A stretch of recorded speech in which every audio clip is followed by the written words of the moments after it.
Hello everyone and welcome back to psycho. इस video में हम वरिष्ठ दुग्ध निरीक्षक जिसका पेपर 25 तारीख को हुआ था उसके फिजिक्स और केमिस्ट्री के क्वेश्चंस को सॉल्व करेंगे।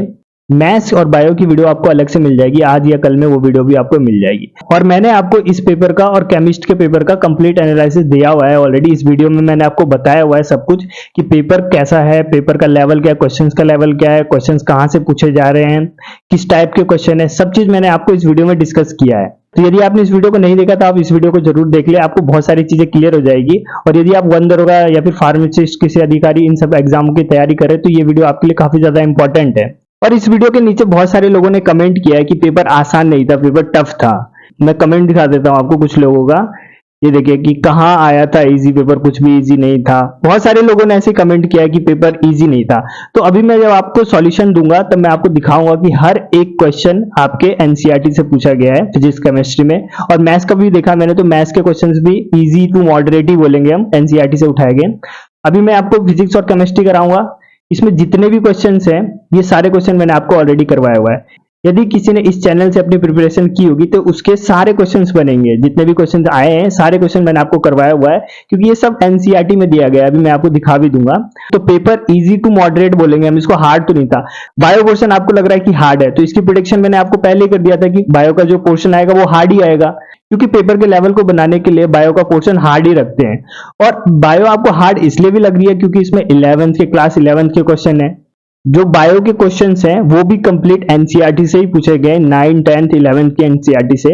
अगर आपने बायो में 9, 10 और 11 के एनसीईआरटी को कर लिया तो बायो में डरने की जरूरत नहीं है, इनफ है इतना।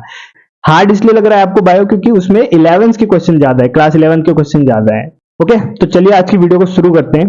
देखिए सबसे पहले फिजिक्स के क्वेश्चंस को करते हैं। पहला क्वेश्चन देखिए, और ये जो पीडीएफ है इसकी क्वालिटी ऐसी मिली है मेरे को, तो आप थोड़ा कॉम्प्रोमाइज कर लेना वीडियो की क्वालिटी से। पहला क्वेश्चन देखिए, the value of acceleration due to gravity. Previous year का क्वेश्चन है, पीवाई की, पिछली बार भी वन दरोगा में पूछा गया। The value of acceleration due to gravity, option number A, is the same on equator and pole. Same होता है इक्वेटर और पोल्स पे, भूमध्य रेखा और ध्रुवों पे समान होता है? नहीं होता है। पोल पे ज्यादा होता है? तो हाँ बिल्कुल पोल पे ज्यादा होता है। जो एक्सेलरेशन ड्यू टू ग्रेविटी है, जी है जो, इसका मान पोल पे ज्यादा होता है, क्योंकि हमें पता है कि हमारी जो पृथ्वी है वो थोड़ी चपटी है पोल्स पे। यहाँ पे चपटी होने के कारण जो सेंटर से इसकी दूरी कम हो जाती है, इसलिए यहाँ पर जी का मान ज्यादा होता है। और वहीं हम इक्वेटर की बात करें तो इक्वेटर पे कम होता है, और रीजन के हिसाब से देखा जाए तो भूमध्य रेखा पे कम होता है जी का मान। सबसे ज्यादा कहां पे होता है? पोल्स पे होता है। तो इसका ऑप्शन नंबर बी करेक्ट है। ठीक, मूव करते हैं नेक्स्ट क्वेश्चन पे। नेक्स्ट क्वेश्चन देखिए कि विच of the following factor the resistance of conductor depend. Register, प्रतिरोध निम्नलिखित में से कौन से कारकों पर निर्भर करता है? पहला है मटेरियल ऑफ कंडक्टर, मटेरियल पर डिपेंड करता है। देखिए एक फॉर्मूला है, R is equal to rho L by A, करवाया है मैंने आपको कई बार। जहां पे रो क्या है? प्रतिरोधकता है, रेजिस्टिविटी है। तो मटेरियल पे डिपेंड करता है, तो मटेरियल पे डिपेंड करता है क्योंकि रेजिस्टिविटी मटेरियल पे डिपेंड करती है। तो पहला वाला तो सही है, इस पे डिपेंड करता है। दूसरा लेंथ ऑफ कंडक्टर, कंडक्टर के लेंथ पे करता है, तो एल यहाँ पे लेंथ है तो लेंथ पे भी करता है। थिकनेस ऑफ कंडक्टर, थिकनेस या फिर हम डायमीटर बोले जिससे हम एरिया निकालते हैं, एरिया यहाँ से निकालते हैं, तो थिकनेस पे भी करता है डिपेंड। ऑप्शन नंबर ये भी सही है, सी भी सही है। टेम्परेचर ऑफ कंडक्टर, टेम्परेचर पे करता है, तो बिल्कुल टेम्परेचर पे भी करता है। आपने एक और फॉर्मूला पढ़ा होगा, R is equal to R0 1 plus alpha T minus T0। तो हम बोल सकते हैं कि जो R है, रेजिस्टेंस है, वो टेम्परेचर पे भी डिपेंड करता है। ऐसे भी जो रेजिस्टिविटी होती है वो भी टेम्परेचर पे डिपेंड करती है, तो हम बोल सकते हैं जो रेजिस्टेंस है वो भी टेम्परेचर पे डिपेंड करेगा। तो इसमें जितने भी फैक्टर्स दिए हैं इन सब पे रेजिस्टेंस डिपेंड करेगा, यानी ऑप्शन नंबर डी इसका करेक्ट है, all of the above. Next question देखिए, स्टेटमेंट दिया हुआ है 3। पहला स्टेटमेंट है, for hearing a distinct sound the time interval between the original sound and the reflect sound must be 0.1 second. बिल्कुल सही है। अभी केमिस्ट के पेपर में भी सेम यही स्टेटमेंट दिया गया है, एनसीईआरटी से उठा के डाला गया है स्टेटमेंट। दूसरा देखिए, the audible range hearing for average human being 20 hertz से 20,000 हर्ट्ज। बिल्कुल सही है। जो ह्यूमन है वो 20 हर्ट्ज से 20,000 हर्ट्ज तक की ध्वनि को सुन सकता है। ठीक, ये भी सही है। तीसरा देखिए, तीसरा statement, sound wave with the frequency below the audible range are ultrasonic. जो ऑडिबल रेंज यही है 20 हर्ट्ज से लेके 20,000 हर्ट्ज तक। तो 20 हर्ट्ज से नीचे वाली जो साउंड होती है उसको हम क्या बोलते हैं? उसको हम बोलते हैं इंफ्रासोनिक। इंफ्रासोनिक सोनिक बोलते हैं, इंफ्रासोनिक। और अल्ट्रासोनिक किनको बोलते हैं? 20,000 हर्ट्ज से जो ऊपर की जो साउंड्स होती है उनको बोलते हैं अल्ट्रासोनिक। इसने बोला कि बिलो मतलब 20 से नीचे, 20 से नीचे वाले को क्या बोलते हैं? इंफ्रासोनिक। तो ये वाला स्टेटमेंट हमारा गलत हो गया है। तो केवल स्टेटमेंट 1 और स्टेटमेंट 2 सही है। किस वाले ऑप्शन में? ये तो ऑप्शन नंबर इसका बी करेक्ट है। Statement first and second are right while 3 is wrong. बिल्कुल सही। मूव करते हैं नेक्स्ट क्वेश्चन पे। नेक्स्ट क्वेश्चन देखिए, ये भी क्वेश्चन आपको एनसीईआरटी में मिल जाएगा। ये एक एग्जांपल दिया हुआ है एनसीईआरटी में, वहीं से क्वेश्चन बना दिया गया। ये भी मैंने आपको करवाया हुआ है। देखिए क्वेश्चन में बोला गया है, a stone tied at one end of the thread and rotating on a circular path with the constant speed by holding the thread eight other and, when release choose the correct option for the direction in which the stone move after it release. बोला गया है कि एक धागा है, धागा के एक सिरे पे एक पत्थर को बांध दिया गया और यहां से पकड़ के इसको घुमा रहे हैं, गोल गोल ऐसे गोल गोल घुमा रहे हैं। तो जब हम इस धागे को छोड़ेंगे तो ये कौन सी दिशा में जाएगा? तो जब इसको छोड़ेंगे तो इस प्रकार से जाएगा, ये इस प्रकार से जाएगा ना। ये इसको क्या बोलते हैं? स्पर्श रेखीय दिशा बोलते हैं। स्पर्श रेखा आपने पढ़ा होगा मैथ में। यहां से हम देख रहे हैं ये स्पर्श रेखा है, वृत्त पे क्या है? स्पर्श रेखा है। तो हम बोल सकते हैं इसका ऑप्शन नंबर बी करेक्ट होगा। Tangential to the circular path, जो इसका डायरेक्शन होगा इस पत्थर का वो होगा वृत्ताकार पथ के स्पर्श रेखीय होगा। ठीक है, ऐसे में जाएगी ये। ओके, मूव करते हैं नेक्स्ट क्वेश्चन पे। नेक्स्ट क्वेश्चन है, ए rectangular coil of copper wire is rotated in magnetic field in how many revolution the direction of the induced current change। Previous year का क्वेश्चन है, पीवाईक्यू 1 दरोगा में पूछा गया है। जो सीबीटी हुआ था उस वाले का है ये। ठीक है, ऑफलाइन वाले का नहीं, जो ऑनलाइन पेपर हुआ था उसमें पूछा गया था ये भी प्रीवियस ईयर का क्वेश्चन है, एनसीईआरटी में दिया गया है। तो क्वेश्चन में पूछा गया जो प्रेरित धारा इसमें उत्पन्न होगी वो कितने चक्कर में अपनी डायरेक्शन चेंज करेगी? तो हमें पता है इसका आंसर क्या है, option number C, half revolution. मतलब आधे चक्कर में, जब ये कुंडली को आधा चक्कर घूमेगा तो जो धारा है, इंड्यूस्ड करंट है, वो चेंज हो जाएगा। ठीक है, उसकी डायरेक्शन चेंज हो जाएगी। तो इसका ऑप्शन नंबर सी करेक्ट है। पीवाईक्यू क्वेश्चन है, पिछले साल पूछा गया है क्वेश्चन। नेक्स्ट क्वेश्चन देखिए, choose the right code for ascending order of speed of sound in various media at a particular temperature. हमें कुछ नीचे मीडियम दिया गया है और इसमें स्पीड बताना है, साउंड की स्पीड बढ़ते हुए क्रम में, यानी सबसे पहले कम किसमें, फिर उससे ज्यादा किसमें, फिर उससे भी ज्यादा किसमें, इस टाइप से बढ़ते हुए क्रम में बताना है। तो हमें बताया कि सबसे ज्यादा किसमें होता है? सॉलिड में होता है, उसके बाद लिक्विड में होता है, उसके बाद सबसे कम किसमें होता है? गैस में होता है। तो हम देखते हैं इसमें गैस, देखिए गैस, एयर और हीलियम, ये दोनों गैस है। तो सबसे कम इसमें होगा। असेंडिंग ऑर्डर में बताना है तो सबसे पहले यही आएंगे, तो पहला और पांचवा। इन दोनों में आगे कौन और पीछे कौन आएगा वो अभी हम डिस्कस कर लेंगे। सबसे आगे लेकिन यही रहेंगे। उसके बाद लिक्विड, लिक्विड में कौन है? वाटर, तो वाटर ये आएगा, दूसरा यहाँ इसके पास आएगा। फिर सॉलिड, फिर सॉलिड आएगा। सॉलिड में क्या बचा हमारे पास? एल्यूमिनियम और ग्लास बचा। 3 और 4 इसके बाद आएगा। ठीक, अब देखिए ऑप्शन एलिमिनेट भी कर सकते हो आप। ऑप्शन में देखिए कि आगे पहले या फिर पांचवें में होना चाहिए, यहाँ पे आगे तीसरा डाल दिया गया है, पहला और तीसरा डाल दिया, ये गलत हो गया। यहाँ पे देखिए पांचवा और पहला है, ठीक है ये हो सकता है। यहाँ पे देखिए पहला और दूसरा डाल दिया है आगे, तो ये भी गलत हो गया।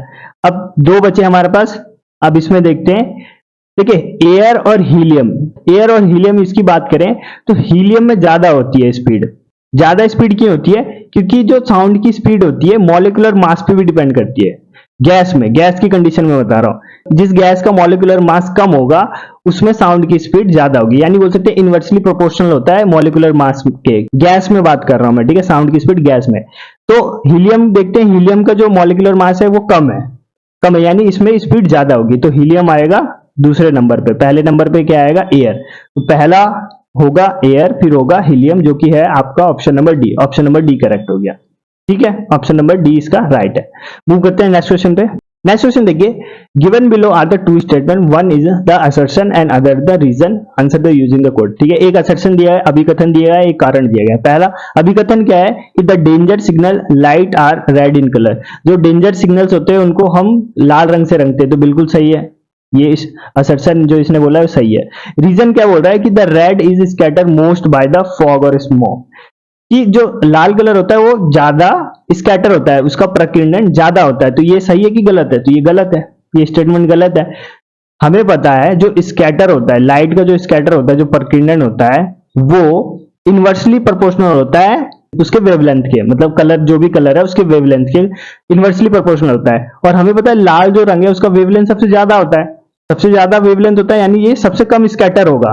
और सबसे कम स्कैटर होगा, इसलिए तो इसको जो हमारे डेंजर साइन होते हैं उसको हम लाल से रखते हैं कि वो स्कैटर ना हो, धुंधला ना दिखे, वो बिल्कुल क्लियर दिखे, तो इसलिए हम लाल रंग से रखते हैं। तो जो रीजन दिया गया है ये वैसे भी असत्य है, ये जो स्टेटमेंट दिया है इन्होंने इसमें ये गलत है। तो देखिए ऑप्शन में ऑप्शन नंबर ए है कि A is correct but R is wrong, तो बिल्कुल सही है, ए तो करेक्ट है लेकिन आर रॉन्ग है, ऑप्शन नंबर ए ही करेक्ट हो गया इसका। ठीक है, मूव करते हैं नेक्स्ट क्वेश्चन पे। नेक्स्ट क्वेश्चन है, न्यूमेरिकल है, an object travels 20 metre in 4 second and then another 60 metre in 2 second, what is the average speed of the object. Average speed बताना है। देखिए स्पीड बोला है इसने, अगर वेलोसिटी बोलता है तो थोड़ा हमें कैलकुलेशन करना पड़ता है। एवरेज स्पीड क्या होता है, total distance by total time. Total distance क्या है, 20 मीटर ये हो गया और 16 मीटर ये हो गया, टोटल कितने हो गए 36, अपन टोटल टाइम कितना है 4 सेकंड ये, 2 सेकंड ये, 6, तो 6 को काटेंगे इसे 36 से तो कितने बार बनेगा 6 मीटर प्रति सेकंड आ गया आंसर, जो कि ऑप्शन नंबर ए है। इतना आसान क्वेश्चन है और आप बोल रहे हो कि पेपर हार्ड आ रखा है, इतने आसान क्वेश्चन है। नेक्स्ट देखिए, which of the following statement is not true about sound wave. Sound wave के बारे में पूछा गया है, कौन सा स्टेटमेंट सही नहीं है। पहला है कि sound wave can't travel in vacuum, बिल्कुल सही बोल रहा है कि साउंड वेव वैक्यूम में, निर्वात में नहीं चल सकता है, तो ये बिल्कुल सही कथन है। दूसरा कि sound wave are always transverse in nature, sound wave transverse होते हैं, अनुप्रस्थ तरंगे होती है क्या, ये नहीं, गलत है, ये लॉन्गिट्यूडनल होता है, लॉन्गिट्यूडनल होता है, अनुदैर्ध्य तरंगे होती हैं साउंड वेव। ओके, यही बोला गया था कि नॉट ट्रू, ट्रू कौन सा नहीं है, तो ऑप्शन नंबर बी ट्रू नहीं है, हमारा ऑप्शन नंबर बी राइट हो गया। ठीक, और ऑप्शन अगर आपको देखना है, sound wave are mechanical wave, हाँ मैकेनिकल वेव होता है, और the wave length of sound wave range from इतना 10⁻⁻² से 10 मीटर होती है, तो होती है। अगर आपको ये याद नहीं तो आप निकाल भी सकते हो, कैसे निकालोगे मैं बता देता हूँ कैसे निकालना है। एक फॉर्मूला मैंने आपको बताया है, lambda is equal to V upon F, जहां पे लैम्डा वेवलेंथ है, वी चाल है उसकी, और एफ क्या फ्रीक्वेंसी है। ठीक है, अब देखिए साउंड की स्पीड ले लेते हैं 443 मीटर प्रति सेकंड स्क्वायर, ये ले लेते हैं। ठीक है, और फ्रीक्वेंसी क्या ले, तो हमने अभी देखा कि 20 हर्ट्ज से लेके 20,000 हर्ट्ज तक इंसान सुन सकता है। ठीक है, तो यही वाली फ्रीक्वेंसी लेते हैं साउंड वेव की। 20 हर्ट्ज पहले लेते, 20 हर्ट्ज, जब इसको आप काटोगे तो ये कटेगा 17.15 मीटर, ये आ गया वेवलेंथ। फिर दूसरा 434, हमने स्पीड वही लिया, लेकिन यहाँ पे फ्रीक्वेंसी जो मैक्सिमम फ्रीक्वेंसी ह्यूमन सुन सकता है यानी कि 20,000 हर्ट्ज, इसको ले लिया यहाँ पे। जब आप इसको काटोगे तो ये कटेगा 1.7 इंटू 10⁻⁻² बार में। ठीक है, इतनी बार में जाएगा।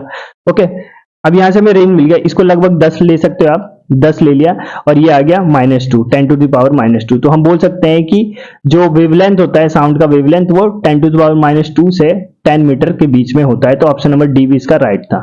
ठीक है, मूव करते हैं नेक्स्ट क्वेश्चन पे। नेक्स्ट क्वेश्चन देखिए, दो स्टेटमेंट दिए, पूछा है करेक्ट कौन सा है। पहला वाला है स्टेटमेंट के, a body is moving in a circular path in a horizontal plane, no work done on completing 1 revolution. क्षैतिज तल में वृत्ताकार पथ पर गति करते हुए वस्तु द्वारा एक परिक्रमण पूर्ण करने में कोई भी कार्य नहीं किया जाता है, क्या ये सत्य कथन है, तो बिल्कुल सत्य कथन है। क्यों, क्योंकि इसमें डिस्प्लेसमेंट हुआ ही नहीं, ये कोई सर्कुलर पाथ है, यहां से इसने स्टार्ट किया मूव करना और चक्कर लगा के यहीं आ गया। डिस्प्लेसमेंट कितना हुआ, हमें पता है ना कि W = FS होता है, यहाँ पे S क्या होता है, डिस्प्लेसमेंट होता है, तो इसमें डिस्प्लेसमेंट कितना हो रहा है, 0 डिस्प्लेसमेंट हो रहा है, इसलिए वर्क भी 0 होगा। ओके, तो no work done on completing 1, बिल्कुल सही बोल रहा है, स्टेटमेंट नंबर 1 करेक्ट है। दूसरा देखिए, दूसरा स्टेटमेंट है centripetal force at any instant is tangential to the circular path. अभी हमने पीछे भी देखा टेंजेंशियल जो स्पर्श रेखा, मतलब ये बोलना चाह रहा है कि इसका जो फोर्स लगेगा जब ये बॉडी मूव कर रहा है तो इसका फोर्स इस साइड लगेगा, इस साइड लगेगा नहीं, गलत है ये स्टेटमेंट। जब भी कोई वस्तु वृत्ताकार पथ पर गति करती है तो उसका फोर्स कहां रहता है, केंद्र की ओर लगता है, केंद्र की ओर, और इस फोर्स को क्या बोलते हैं, सेंट्रीपिटल फोर्स बोलते हैं, इसको अभिकेंद्र बल बोलते हैं, इसलिए इसका नाम भी अभिकेंद्र है, क्योंकि केंद्र की ओर लगता है, ना कि स्पर्श रेखीय रूप से लगता है। तो जो स्टेटमेंट नंबर 2 है वो गलत हो गया, तो हमारा राइट आंसर क्या हो गया, स्टेटमेंट 1 तो करेक्ट है लेकिन 2 रॉन्ग है, जो कि ऑप्शन नंबर सी में है। Statement 1 is correct and statement 2 is wrong. ठीक, मूव करते हैं नेक्स्ट क्वेश्चन पे। नेक्स्ट क्वेश्चन देखिए, a sound wave has a frequency of 1 kilohertz and wavelength ये दे रखा है, how much distant it will travel in 2 second, 2 second में कितनी दूरी तय करेगा। तो फिर से वही वाला फॉर्मूला लगेगा, अभी मैंने बताया आपको, lambda is equal to V/F ये लगेगा। ठीक है, हमें क्या क्या दे रखा है, फ्रीक्वेंसी F पता है हमें और वेवलेंथ भी पता है हमें, तो हम यहाँ से इसकी स्पीड निकाल लेते हैं, तो V is equal to lambda into F, ठीक है, लैम्डा कितना है 50 सेंटीमीटर है। इसको मीटर में करेंगे क्योंकि वेवलेंथ का जो यूनिट होता है वो मीटर होता है, तो मीटर में करने के लिए इसको 100 से डिवाइड कर देते हैं। फ्रीक्वेंसी कितना 1 किलोहर्ट्ज, किलोहर्ट्ज को हम हर्ट्ज में कर देते हैं, यानी 1000 से इंटू कर देते हैं। 20 से 20 कट गया और ये कितना आ गया 500 मीटर प्रति सेकंड इसकी स्पीड आ गई। ठीक है, अब 2 सेकंड में बताना है कितना चलेगा, तो चाल बराबर दूरी बटे समय होता है, चाल बराबर दूरी बटे समय होता है। तो दूरी हमें पता करना है तो चाल इंटू समय हो जाएगा। 2 सेकंड में बताना है, स्पीड कितनी है 500 और टाइम कितना है 2 सेकंड, तो कितना ट्रेवल करेगा 1000 मीटर, या फिर हम बोल सकते हैं 1 किलोमीटर, जो कि ऑप्शन नंबर ए में। ठीक है, हार्ड क्वेश्चन था नहीं था, आसान सा क्वेश्चन था, इजीली बन गया। मूव करते हैं नेक्स्ट क्वेश्चन पे। नेक्स्ट क्वेश्चन देखिए, the image form by a convex lens is a virtual and erect if the position of the object is. तो इस टाइप के क्वेश्चन मैंने आपको बोला भी था, टॉप 25 इंपॉर्टेंट टॉपिक में भी बोला है कि यहां से क्वेश्चन पूछेगा ही पूछेगा, तो ये तो आपको पता होना ही चाहिए। कॉन्वेक्स लेंस का पूछा गया है कि कॉन्वेक्स लेंस में, उत्तल लेंस में वर्चुअल और इरेक्ट बन रहा है, यानी कि आभासी और सीधा बन रहा है, तो हमने ऑब्जेक्ट को कहां पे रखा होगा। तो ये स्पेशल केस, जिसको मैं स्पेशल केस बोलता हूं, स्पेशल केस में क्या था कि जब हम वस्तु को फोकस और जो लेंस का ये केंद्र है, पोल है, इसके बीच में कहीं पे हम रखते हैं, यहां पे रखते हैं ऑब्जेक्ट को, तो जो इसका प्रतिबिंब है वो लेंस के पीछे की साइड बनता है, पीछे की साइड बनता है। और कैसा बनता है, वर्चुअल बनता है, वर्चुअल यानी कि आभासी बनता है, सीधा बनता है और बड़ा बनता है, वस्तु से बड़ा बनता है। ठीक है, तो इसमें हम वस्तु को कहां रखते हैं, फोकस और पी के बीच में। ठीक है, between focus and optical centre O के बीच में। ठीक है, ओ बोल सकते हैं इसको, हाँ इसमें लेंस में ओ होता है, दर्पण में पी होता है। ठीक है, ये ओ के बीच में रखते हैं। ठीक है, तो ऑप्शन नंबर डी इसका करेक्ट है। ओके, देखिए नेक्स्ट क्वेश्चन है, और ये क्वेश्चन मुझे डाउट लग रहा है इस क्वेश्चन में, मैंने इसको 2-3 तरीके से किया लेकिन आंसर इसमें आ नहीं रहा है, तो आप बता देना कमेंट बॉक्स में कि क्वेश्चन सही है या मैं गलत तरीके से कर रहा हूं। देखिए क्वेश्चन में बोला गया एक train starting from rest attain a velocity of 40 metre प्रति second in 10 minute with uniform acceleration, find the distance traveled by the train between 3 to 7 मिनट। देखिए गति की समीकरण लगाते v equal to U plus A T, क्योंकि हमें acceleration पता करना है, और रेस्ट से चल रही है यानी u इसमें क्या हो जाएगा 0 हो जाएगा, इनिशियल वेलोसिटी 0, फाइनल वेलोसिटी कितनी है 40 मीटर प्रति सेकंड। ठीक है, और कितना 10 मिनट में, 10 मिनट में जा रहे, 10 मिनट को सेकंड में कर लेते हैं, यानी 10 इंटू 60 इसमें रखते हैं। v कितना है हमारे पास 40, u कितना है 0, a हमें पता करना है, और ये 10 इंटू 60।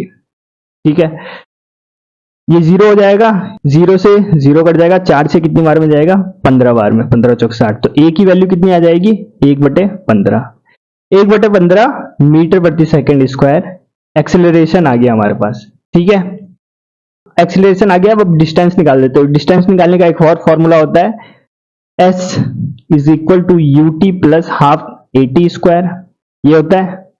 ठीक है, s हमें डिस्टेंस पता करना है, u क्या है, इनिशियल वेलोसिटी 0 है तो ये पूरा 0 हो जाएगा, इसको हटा देते हैं, प्लस हाफ a कितना निकाला अभी हमने 1/15 टी स्क्वायर। देखिए अब t क्या होगा, टाइम कितना होगा यहाँ पे, तो टाइम इसने बोला है कि by the train between 3 to 7 minute, 3 से 7 मिनट के बीच में उसने कितनी दूरी तय की है।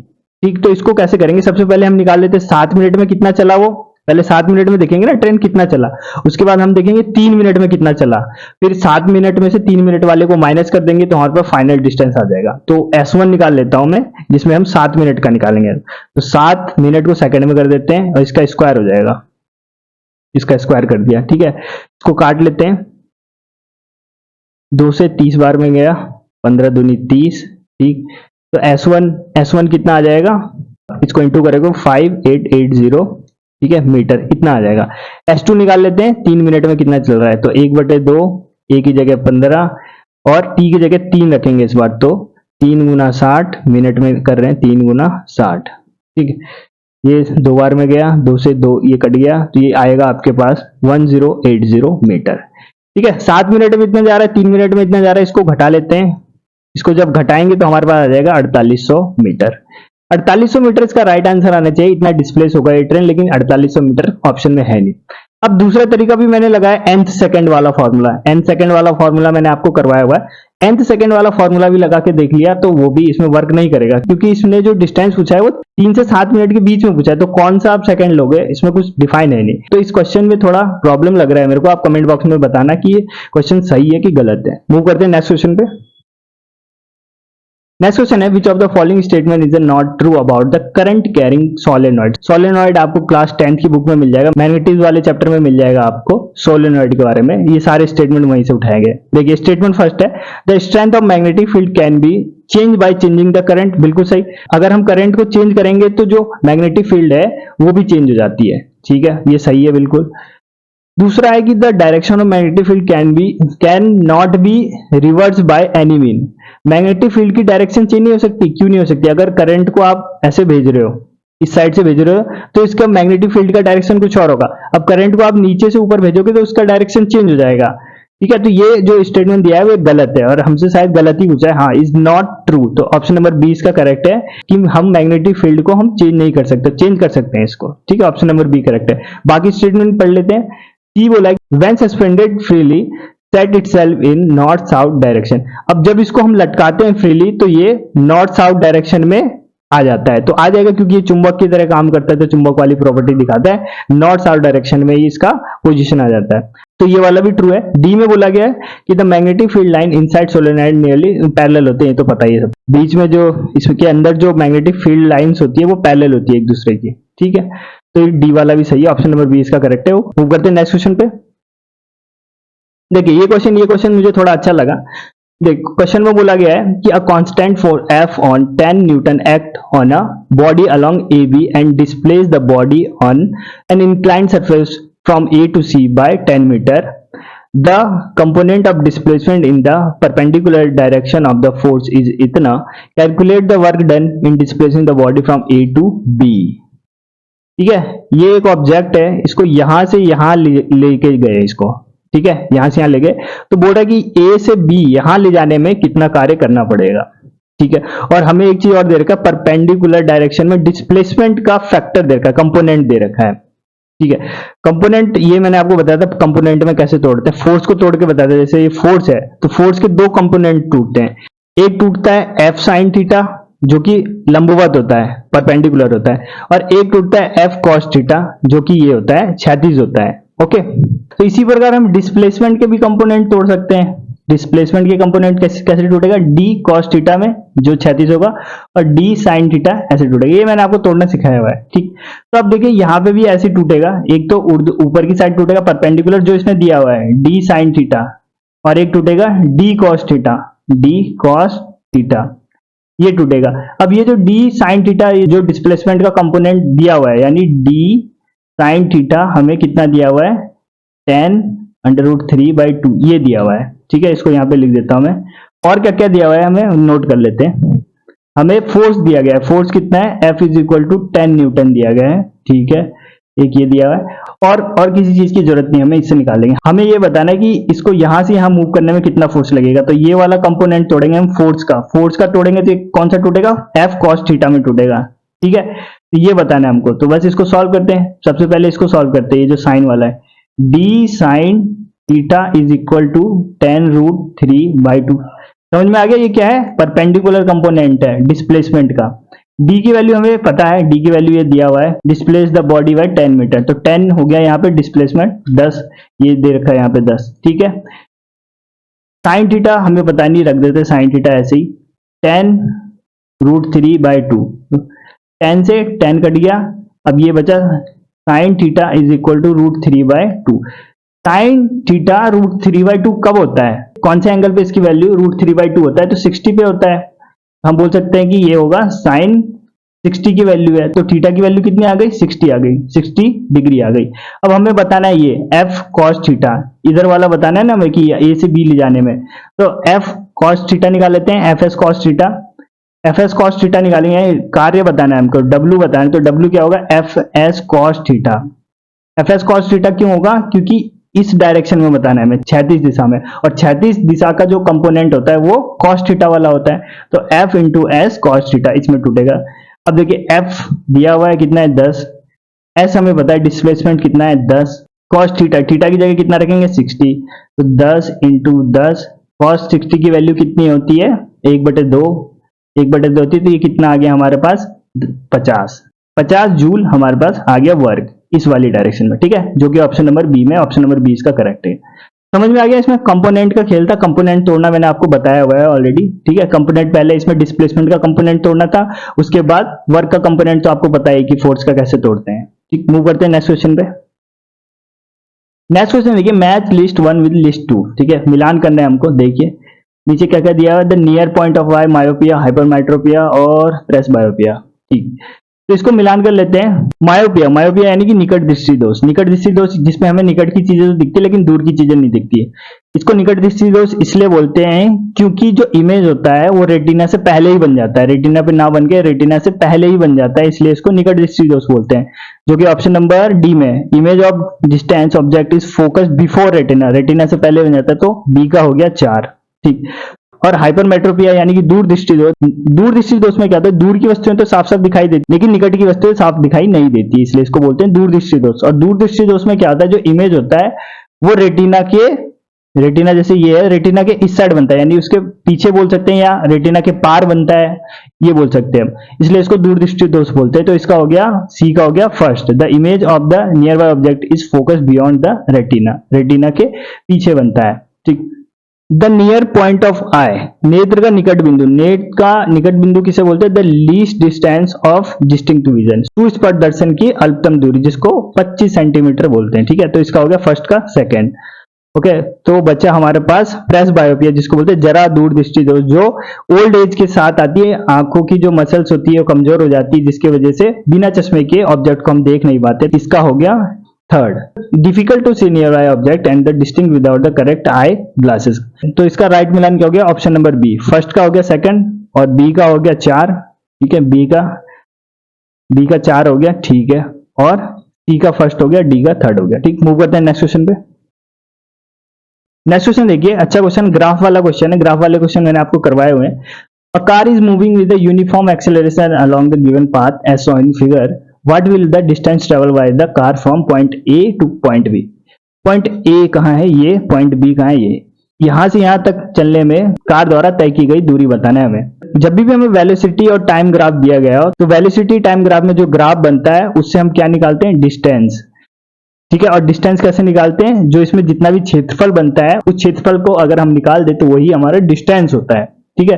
तो वीटी ग्राफ है ये, ए से बी तक का डिस्टेंस पूछा गया हमें, ए से बी तक, ठीक। इसको निकाल देते हैं।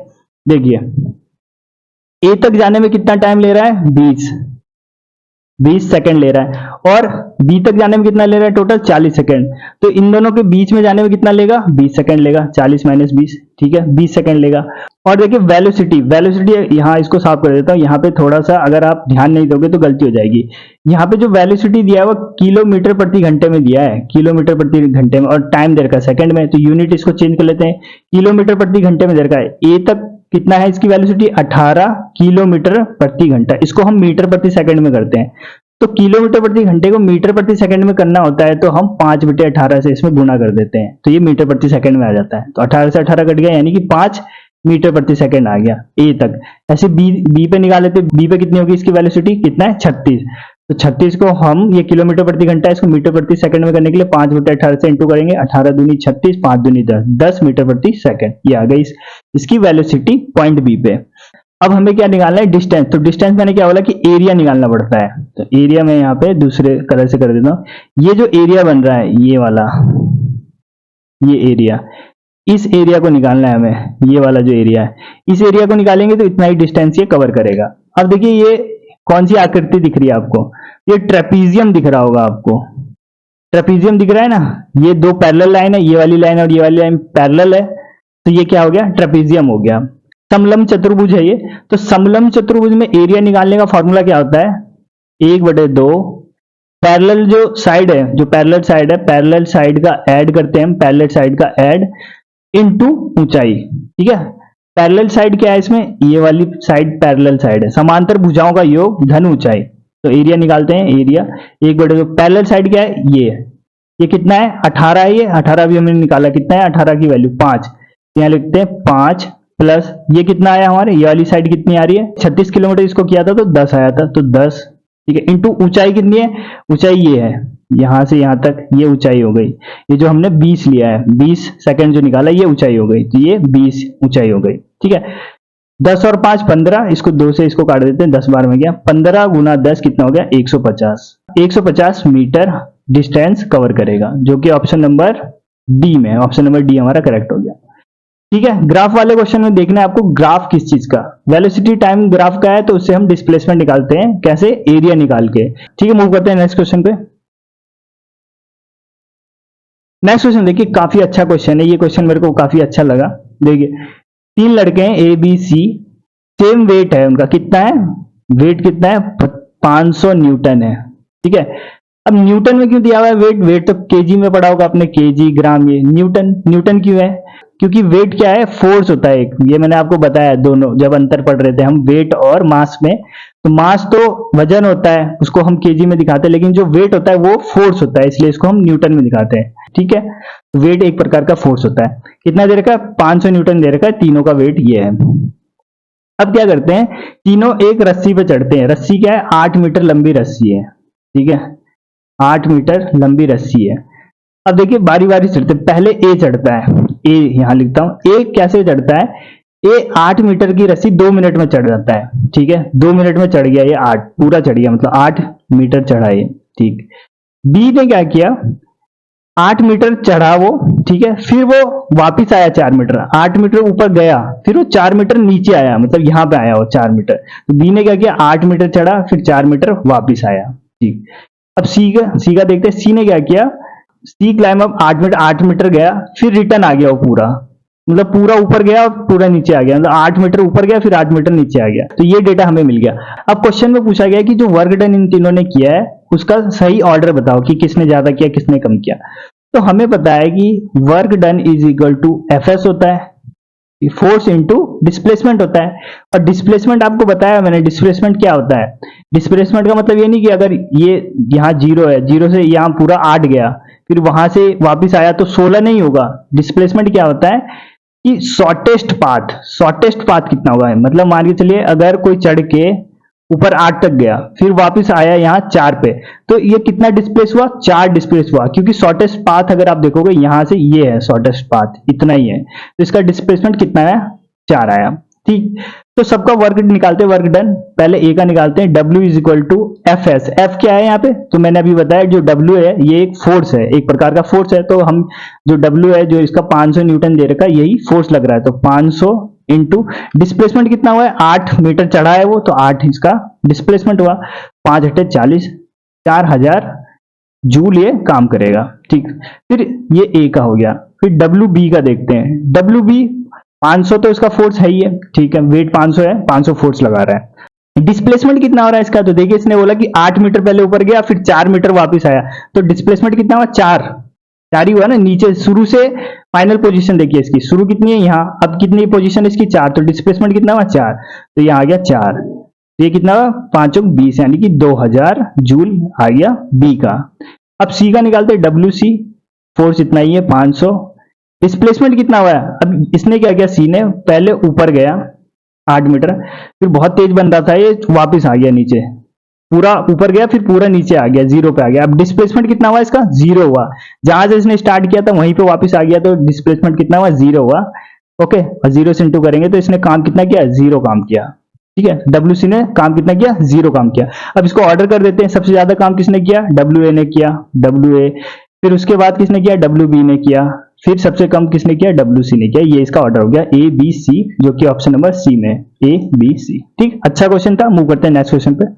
तो फिजिक्स के टोटल 18 क्वेश्चन थे, इसमें 18 क्वेश्चन मैंने आपको करवा दिया। अब आप बताइए कि इसमें से कितने आपको टफ लगे। सारे क्वेश्चन आपको इजी टू मॉडरेट लगे होंगे। आपने अगर इस चैनल से तैयारी की होगी तो सारे क्वेश्चन आपसे बन गए होंगे। ठीक है, सब एनसीईआरटी से हैं, जितना भी मैंने आपको थ्योरी करवाया सारे थ्योरी में ये सब इंक्लूडेड है। ठीक है, अब देखते हैं हम केमिस्ट्री। पहला क्वेश्चन देखिए केमिस्ट्री का, विच of the following is not a physical change. Physical change नहीं है, भौतिक परिवर्तन नहीं है। भौतिक परिवर्तन किसको बोलते हैं, जिसको हम रिवर्स कर सकते हैं, मतलब जिसको पुनः प्राप्त कर सकते हैं। जैसे आपने, जैसे यहाँ पे दे रखा ऑप्शन नंबर सी में कि जब हम आइस को, बर्फ को पिघलाते हैं तो पानी बन जाता है, और फिर पानी को जब हम दोबारा ठंडा करते हैं तो बर्फ बन जाता है। तो इसको रिवर्स कर सकते हैं, इसको बोलते हैं फिजिकल चेंज। तो फिजिकल चेंज कौन सा नहीं है? पहला है कि जब एलपीजी को जलाते हैं, तो एलपीजी को जब जलाएंगे तो वो वापस आ सकता है? नहीं आ सकता। तो यही ऑप्शन नंबर ए ही करेक्ट हो गया हमारा, combustion of liquefied petroleum gas, जब इसको जलाते हैं इसको वापस नहीं ला सकते, तो ये प्रकार का भौतिक परिवर्तन नहीं है। ऑप्शन नंबर ए करेक्ट हो गया। मूव करते हैं नेक्स्ट क्वेश्चन पे। Next question, which of the following homogeneous mixture of nature. ये सब मैंने आपको करवाया हुआ है, होमोजीनियस मिक्सचर, हेट्रोजीनियस मिक्सचर, ये सब देखिए। होमोजीनियस मिक्सचर कौन सा है इनमें से बताना है। Fog, milk, automobile exhaust, aqueous solution of copper sulphate. तो इसका जो मोस्ट करेक्ट ऑप्शन है, ऑप्शन नंबर डी है, aqueous solution of copper sulphate. Copper CuSO4 का जलीय विलयन जब हम इसको तैयार करते हैं तो ये एक प्रकार का समांगी मिश्रण। समांगी मिश्रण वो होता है कि किसी भी पार्ट पे आप उसको उठाओ तो उसमें जितने भी पार्टिकल हैं सबका रेशियो बराबर होना चाहिए। अब आप बोल सकते हो कि दूध क्यों नहीं है, तो जब दूध को हम माइक्रोस्कोप में देखते हैं तो माइक्रोस्कोप में हमें पता चलता है कि कहीं पे प्रोटीन कम है, कहीं पे कोई सा पार्टिकल कम है। मतलब कि जो दूध है वो एक होमोजीनियस मिक्सचर नहीं बोलते हम इसको, प्योर होमोजीनियस मिक्सचर नहीं है ये, ठीक है। इसमें जो पार्टिकल्स होते हैं अलग अलग जगह पे अलग अलग उनका कंपोजिशन होता है। तो इसका most correct option option number D है। मूव करते हैं नेक्स्ट क्वेश्चन पे। नेक्स्ट क्वेश्चन देखिए, which of the following is not the example of heterogeneous mixture. विषमांगी मिश्रण का उदाहरण नहीं है। देखिए ऑप्शन नंबर फर्स्ट है sulphur in carbon sulphide, carbon disulphide, second blood, third mist और वुड। इनमें से कौन सा विषमांगी मिश्रण का उदाहरण नहीं है? तो आप इस पे कंफ्यूज भी हो सकते हैं, लेकिन एनसीईआरटी का क्वेश्चन मैं आपको एनसीईआरटी में दिखा देता हूं। ये देखिए होमोजेनस और हेट्रोजेनस ये दे रखा है हमारे पास दो। तो देखिए होमोजेनस में हमको दे रखा है कि सल्फर इन कार्बन सल्फाइड, ये दिया हुआ है ना में, तो ये एक प्रकार का क्या है? होमोजेनस मिक्सचर है, होमोजेनस मिक्सचर है। तो यही हमारा राइट आंसर हो जाएगा। ऑप्शन नंबर ए करेक्ट होगा, क्योंकि इसने पूछा कि जो हेट्रोजेनस मिक्सचर नहीं है, बाकी तीन क्या है? हेट्रोजेनस मिक्सचर है। विषमांगी मिश्रण का उदाहरण है, लेकिन जो सल्फर इन कार्बन डाइसल्फाइड है ये एक होमोजेनस मिक्सचर है, एनसीईआरटी में दिया गया है। तो ऑप्शन नंबर ए इसका करेक्ट होगा। मूव करते हैं नेक्स्ट क्वेश्चन पे। नेक्स्ट क्वेश्चन देखिए फिर से मैच लिस्ट 1 लिस्ट 2 वाला है। तो देखिए काफी आसान सा क्वेश्चन है इसमें। प्लास्टर ऑफ पेरिस का फॉर्मूला क्या था? CaSO4 डॉट हाफ H2O होता है, यानी कि ये वाला सही होगा। जिप्सम क्या होता है? CaSO4 डॉट 2H2 होता है ये। ब्लीचिंग पाउडर CaFCl2 होता है, और बेकिंग सोडा NaHCO3 होता है, ठीक है। ये इसका करेक्ट मैच हो गया, यानी कि इसका ऑप्शन नंबर फर्स्ट का क्या है? सेकेंड, ठीक है। और बी का क्या है? बी का है थर्ड, जो कि ऑप्शन नंबर ए करेक्ट हो गया। मूव करते हैं नेक्स्ट क्वेश्चन पे। नेक्स्ट क्वेश्चन देखिए, choose the correct statement regarding the classification of element. NCERT से सारी लाइन उठाई गई है ये सब। देखिए पहला है Newlands law of octave work well with the heavy element only. Newland का जो अष्टक सिद्धांत है केवल भारी तत्वों के लिए ही लागू होता है, ये तो बिल्कुल गलत है, क्योंकि जब भारी तत्वों में तो इसका नियम फेल ही हो जाता है, ठीक है। तो ये वाला तो गलत है, पहला स्टेटमेंट गलत। दूसरा देखिए, द 3 एलिमेंट ऑफ डॉवेर triad are arrange in descending order of the their atomic masses. ये भी गलत है।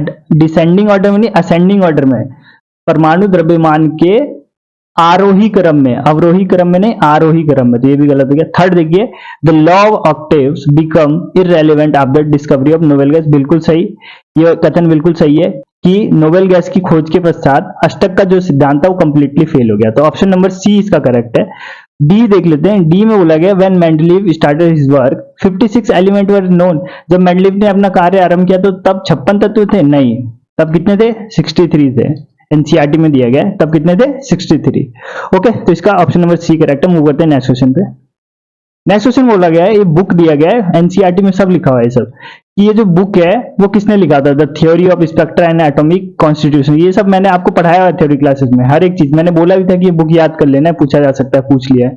तो ये किसने लिखा है? नील बोर ने लिखा है, नील बोर। ऑप्शन नंबर 20 का करेक्ट है। मूव करते हैं नेक्स्ट क्वेश्चन पे। नेक्स्ट क्वेश्चन देखिए, what is the process called in which the liquid change into vapour at a temperature below it boiling point. क्वथनांक के कम तापमान में द्रव के वाष्प में परिवर्तन होने क्या बोलते हैं? वाष्पीकरण बोलते हैं, evaporation. Option number D correct. Next question. Next question देखिए, अब देखिए मोल वाले क्वेश्चन पूछे जा रहे हैं यार उसमें, तो मोल वाला क्वेश्चन आएगा आपके बंदरोगा में भी, तो इस पे एक वीडियो मैंने अलग से बनाया हुआ है मोल कॉन्सेप्ट पे। अगर आपने उस वीडियो को देख लिया तो मोल कॉन्सेप्ट से रिलेटेड कोई भी क्वेश्चन आपसे मिस नहीं होगा, सब मैंने आपको उसमें करवाया। एनसीईआरटी में जितने भी क्वेश्चन है मोल कॉन्सेप्ट से रिलेटेड सब मैंने उसमें सॉल्व भी करवाया है, तो आप उस वीडियो को देख लेना है, मोल कॉन्सेप्ट वाली वीडियो को, डिस्क्रिप्शन में आपको लिंक मिल जाएगा। मोल कॉन्सेप्ट आपका क्लियर हो जाएगा हमेशा के लिए। तो देखिए क्वेश्चन में बोला गया find the number of sodium atom in 168 gram of baking soda. ठीक है, एटम्स बताना है हमें बेकिंग सोडा का फॉर्मूला क्या होता है, अभी ऊपर देखा हमने NaHCO3 ये होता है। अब इसमें हमें बताना है एटम्स। ठीक, तो सबसे पहले इसका मॉलिक्यूलर मास निकालते हैं। मॉलिक्यूलर मास कितना होगा, सोडियम Na का कितना होता है 23 प्लस हाइड्रोजन का कितना होता है 1, कार्बन का कितना होता है 12 और ऑक्सीजन का कितना होता है 16 और ये 3 है तो 16 3 48। जब इसको जोड़ेंगे तो कितना आ जाएगा 84 ग्राम प्रति मोल इसका मोलर मास आ गया। ठीक है, मोलर। अब मोल निकालने के लिए मैंने क्या बताया था कि जो ये मोलर मास निकला उसमें जो ये गिवन मास है इससे हम डिवाइड कर देते हैं, यानी 168 को हम जो इसका मोलर मास निकला इससे डिवाइड करते हैं। इसको जब आप इससे काटोगे तो कितनी बार में जाएगा 2 बार में, तो 2 मोल आ गया। इसमें कितने मोल है 2 मोल है, पर उसने पूछा एटम्स की संख्या बताओ। तो मैंने बताया था जब भी एटम्स या आयंस इनकी संख्या पूछी जाए तो आपको क्या करना है, मोल जो संख्या है, मोल नंबर है, उसमें एवोगाद्रो नंबर का इंटू कर देना है। मोल कितना है हमारे पास 2, एवोगाद्रो संख्या कितना होता है ये आपको पता होना चाहिए 6.022 इंटू 10 टू द पावर 23 ये होता है। इसको जब आप इंटू करोगे तो 6 दूनी 12 हो जाएगा, 12.044 इंटू 10 टू द पावर 23 ये है क्या ऑप्शन में 12 नहीं 1.2 है, तो एक पॉइंट इधर किसका आएंगे तो ये ऊपर बढ़ जाएगा, यानी 23 का 24 हो जाएगा। तो 1.2 इंटू 10 टू द पावर 24 किसमें है, ऑप्शन नंबर सी करेक्ट। ठीक, मूव करते हैं नेक्स्ट क्वेश्चन पे। नेक्स्ट क्वेश्चन देखिए, फिर से कथन और कारण वाला क्वेश्चन है। असर्शन दिया गया है कि हमें carbon cannot reduce the oxide of sodium magnesium calcium and aluminium.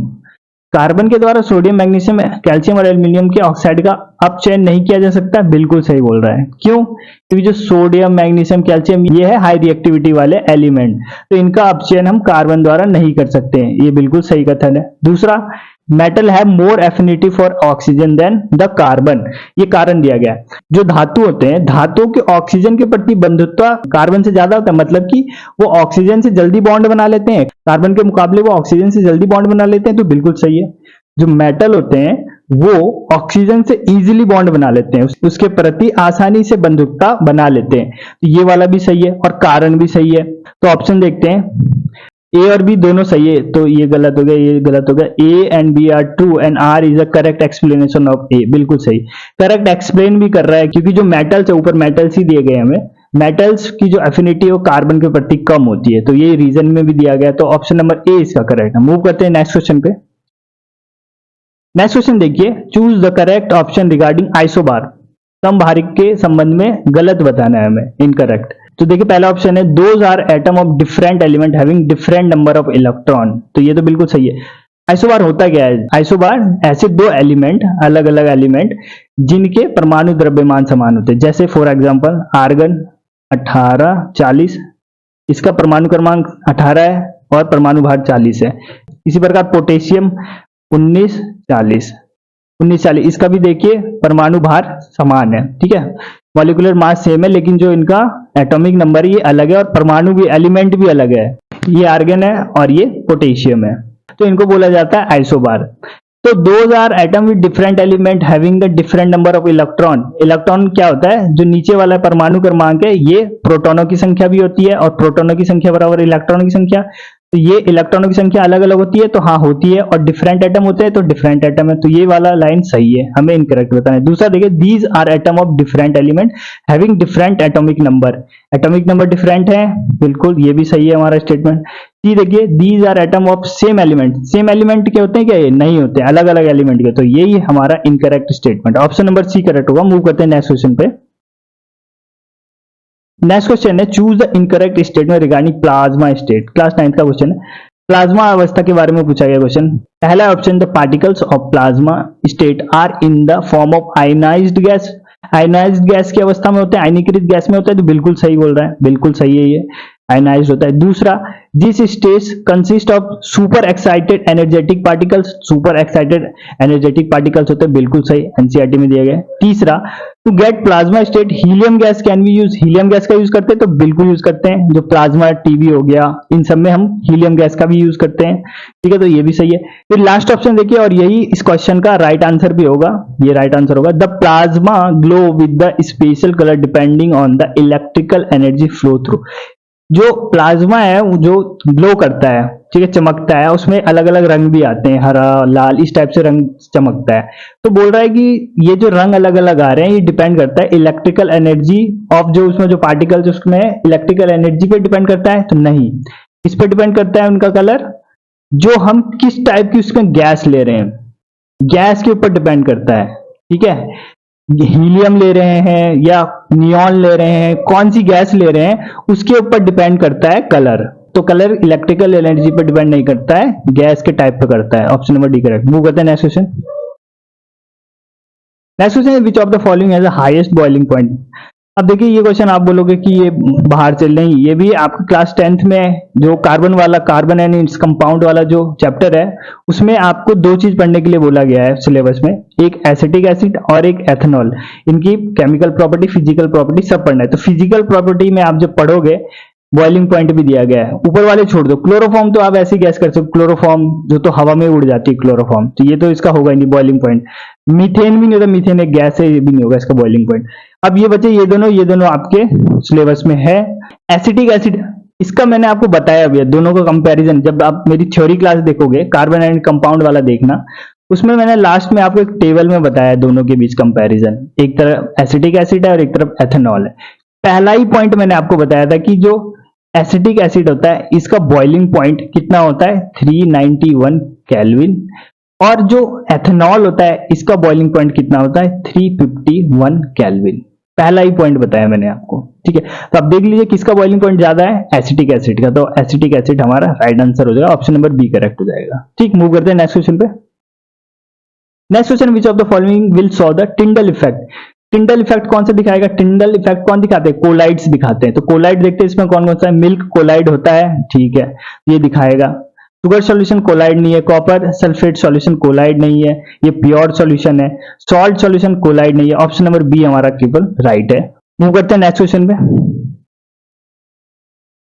Next question देखिए, ट्रू फॉल्स वाला क्वेश्चन है। पहला है इसमें कि soap are molecular in which the two end have different properties. साबुन के अणु ऐसे होते हैं जिनमें दो सिरों के गुणधर्म भिन्न भिन्न होते हैं, बिल्कुल सही। एक हेड होता है, एक टेल होता है, ठीक है, तो दोनों के गुणधर्म अलग होते हैं, ये तो सही है, ये ट्रू है। दूसरा है soap in the form of micelles is able to clean. तो ये मिसेल बनाते हैं, बहुत सारे मिलके गुच्छा हो जाते हैं, उसको मिसेल बोलते हैं, जो गंदगी से चिपक के गंदगी को निकालते हैं, तो ये भी ट्रू है। थर्ड है कि inside water molecules forming cluster in which the hydrophilic ends are in the interior of the cluster and the hydrophobic tails are on the surface. सही है, गलत है, मैं दिखा देता हूं आपको एनसीईआरटी में। ये देख सकते हैं आप, ये एनसीईआरटी में दिया गया है। अब यहां देखिए, this is achieve by forming the cluster of molecule in which the hydrophobic tail are in the interior of cluster. Hydrophobic tails interior of the cluster होता है, जो क्लस्टर बना है इसके अंदर वाला जो भाग होता है वो हाइड्रोफोबिक होता है, ठीक है, पानी से उसको डर लगता है, इसलिए वो गंदगी से चिपक के बाहर की ओर निकलने की कोशिश करता है, तो गंदगी को भी अपने साथ निकाल देता है, ठीक है। तो एनसीईआरटी में बोला गया कि अंदर की ओर होता है, जो हाइड्रोफोबिक टेल्स होता है वो इंटीरियर ऑफ द क्लस्टर होता है। लेकिन यहां आप क्वेश्चन में देखोगे, क्वेश्चन में बोला गया है कि हाइड्रोफिलिक जो जल रागी है वो होते हैं अंदर की ओर, तो ये तो गलत हो गया ना, तो ये फॉल्स स्टेटमेंट है। फिर लास्ट देखिए, the soap micelles are large enough to scatter light, ये भी ट्रू है, ये भी दिखा देता हूं आपको, ये भी सेम लाइन है, देखिए ये पढ़िए आप, the soap micelles are large enough to scatter the light, ठीक है, सेम लाइन उठा के डाल दिया। तो इसी प्रकार से पेपर बना रहा है यूके त्रिपल एनसीईआरटी से लाइन उठा के डाल दे रहा है, ठीक है। ओके, तो इसमें क्या हो गया, true true false true, true true false true, जो कि ऑप्शन नंबर डी है। ऑप्शन नंबर हमारा डी करेक्ट हो गया। मूव करते हैं नेक्स्ट क्वेश्चन पे। नेक्स्ट क्वेश्चन ये रिएक्टिविटी सीरीज से फिर से आ गया क्वेश्चन। रिएक्टिविटी सीरीज मैंने बोला आपको याद कर लो, टॉप 25 इंपॉर्टेंट टॉपिक्स में भी बोला था मैंने आपको, इसे याद कर लेना। डिक्रीजिंग ऑर्डर बताना है हमें रिएक्टिविटी का, तो डिक्रीजिंग ऑर्डर देख लेते हैं कौन सा है। डिक्रीजिंग ऑर्डर देखिए तो ऑप्शन नंबर सी है, काशीनाथ का माली आलू जरा फीके पकाता है, कौन है आगे आओ। ठीक है, तो यही हो गया हमारा डिक्रीजिंग ऑर्डर। सबसे ज्यादा पोटेशियम, सोडियम, एल्यूमिनियम, कॉपर, ये होगा हमारा डिक्रीजिंग ऑर्डर। ठीक है, इस टाइप से होता है के एल्यूमिनियम। ठीक है, ये रिएक्टिविटी सीरीज आपको याद कर लेना है। ओके, मूव करते हैं नेक्स्ट क्वेश्चन पे। नेक्स्ट क्वेश्चन देखिए, what are the product of thermal decomposition reaction of ferrous sulphate. अब ये क्वेश्चन मैंने आपको करवाया हुआ है ना मॉक में, सेम यही क्वेश्चन करवाया है मैंने आपको कि फेरस सल्फेट को जब हम डिकम्पोज करते हैं तो क्या क्या बनता है। फेरस सल्फेट यानी कि FeSO4 को हम जब हम गर्म करेंगे तो क्या बनेगा, एक बनेगा Fe2SO3, ठीक है, फेरिक सल्फेट बनेगा, और साथ में बनेगा SO3 सल्फर ट्राईऑक्साइड, और एक बनेगा सल्फर डाइऑक्साइड SO2। बैलेंस कर लेते हैं, बैलेंस हो गया। ठीक है, तो जब हम फेरस सल्फेट को गर्म करते हैं तो क्या क्या बनता है, फेरिक सल्फेट बनता है Fe2SO3 यहां पर है, SO3 बनता है, और यहाँ पे ये वाला ऑप्शन सही होगा, ऑप्शन नंबर बी इसका राइट होगा, Fe2O3 SO2 और SO3। ठीक है, ऑप्शन नंबर बी इसका राइट होगा। ओके, मूव करते हैं नेक्स्ट क्वेश्चन पे। नेक्स्ट क्वेश्चन है, choose the incorrect option regarding the carbon and its compound वाले चैप्टर से क्वेश्चन। इस वाले चैप्टर से भर भर के क्वेश्चन पूछे गए इस पेपर में। पहला देखिए बोला गया, carbon has unique ability to form bond with other carbon atom, this property is known as catenation. बिल्कुल सही है, श्रृंखलन का गुण कहते हैं, कार्बन कार्बन मिलकर एक श्रृंखला बना लेते हैं, इसको बोलते हैं कैटेनेशन। बिल्कुल सही। No other element than carbon exhibit the property of catenation. बोला गया है कि कार्बन के अलावा किसी अन्य तत्व में ये वाली गुण नहीं होती, कैटेनेशन वाली नहीं होती, तो ये तो गलत है, इनकरेक्ट है, और हमें इनकरेक्ट ही बताना, तो ये हमारा ऑप्शन करेक्ट हो गया। ठीक है, ये राइट आंसर हो गया हमारा। कार्बन के अतिरिक्त सिलिकॉन भी कैटेनेशन दिखाते हैं, और सल्फर भी तो दिखाता है। ठीक है, सल्फर भी दिखाता है, तो कार्बन अकेला नहीं है जो कैटेनेशन दिखाता है, सिलिकॉन, सल्फर, अन्य भी बहुत सारे तत्व हैं जो दिखाते हैं, तो इसका ऑप्शन नंबर बी करेक्ट हो गया। ठीक है, बाकी देखिए, अगर आपको बाकी देखना है ऑप्शन, तो कार्बन एटम में linked by the single double तीनों बॉन्ड बना लेते हैं। ठीक है, टेट्रावैलेंस है वो carbon is one of the main reason और लार्ज नंबर ऑफ कंपाउंड। बिल्कुल सही है ये भी। ठीक, मूव करते हैं नेक्स्ट क्वेश्चन पे। ठीक है, तो इसी के साथ आपके केमिस्ट्री के क्वेश्चन भी सॉल्व हो गए। अब बचा इसमें बायोलॉजी और मैथ्स के क्वेश्चन, तो बायोलॉजी और मैथ्स के क्वेश्चन भी आपको आज या फिर कल तक मिल जाएंगे। ठीक है, तो कमेंट के माध्यम से आप जरूर बताएं आपको वीडियो कैसी लगी। अगर आपने इस वीडियो से कुछ सीखा तो वीडियो को लाइक करें। मिलते हैं नेक्स्ट वीडियो में। जय हिंद।